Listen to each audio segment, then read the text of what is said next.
even if they are screaming, shouting. In India, we have all our, wherever you go, the banks, you go to the post office, the government offices, most of them are just shouting and screaming at you.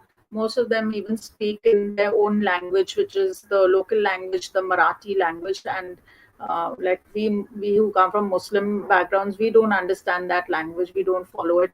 Some of them get very nasty and mean with you. Even the cops, especially in the police station, if you just speak in English, they don't like it. So, in spite of all this, if you just show respect and be gracious, it opens up a door where you are able to share the gospel.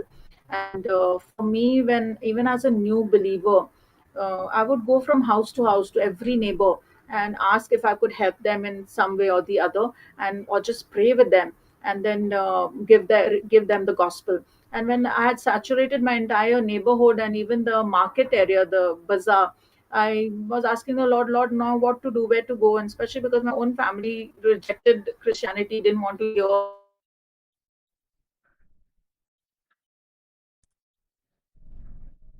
Okay, my sister is blocked. I think she just froze up.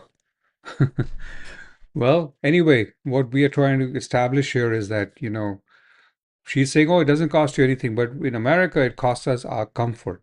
That's the one thing we don't want to give up. We like to be in our comfort zone. We like to be relaxed. And that's what costs. That is what is going to cost you. We are too relaxed. We are too comfortable. We have too many pleasures. We have too many TV shows to catch up with or whatever. And God is saying, break out of that comfort zone and go and extend grace to someone else, right? Go and serve someone else. It's hard. It's hard work. It costs you. It costs you gas money, your time, your energy, your effort, right? It costs a lot of things. But at the end of the day, you must say, I will pay that price. It's a little price to pay for you to hear from God and for you to say, yes, Lord, I'm going to, do what you're commanding me to do so that you will, respond to me. I want you to respond to me. How do I expect God to respond to me? By doing what God is commanding me to do, right? My sister, I think, is having some freezing issues of her little, she's got an ancient iPad.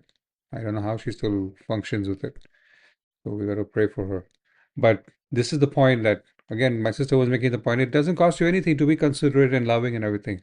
But here in the States, it's also about, oh, I'm so comfortable, oh, I'm relaxed, I don't want to do anything, I'm tired, I got too many errands to run or whatever.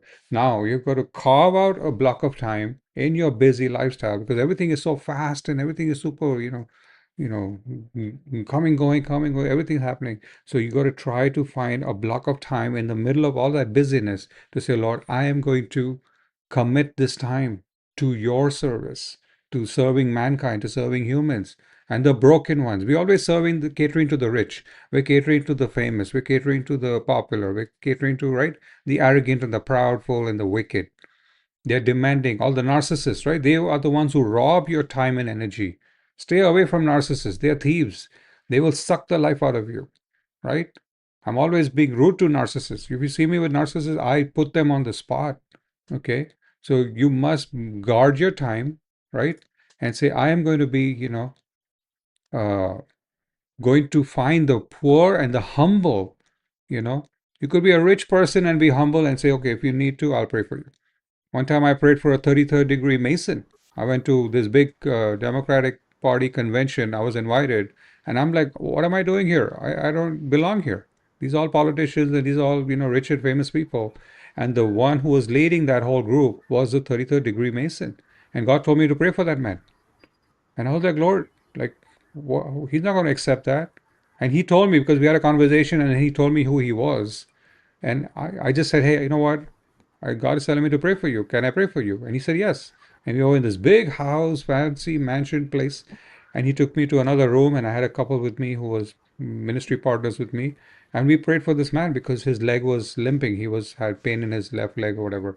And we put his leg up onto the chair, and we all laid hands, and we prayed for him, knowing that he serves Lucifer. But we're like, we must show the grace of God even to people like that.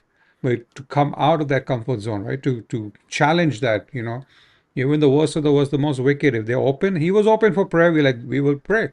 If you're open, yeah,